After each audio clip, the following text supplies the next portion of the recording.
4 holes fished from the existing light to the 3 downlights.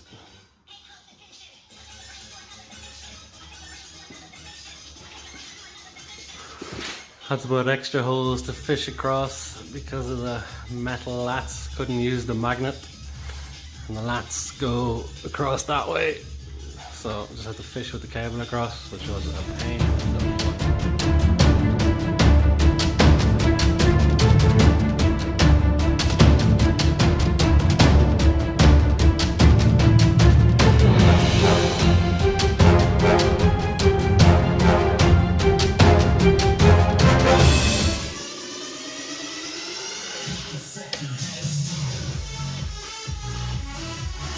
Hey Google, pendant light on.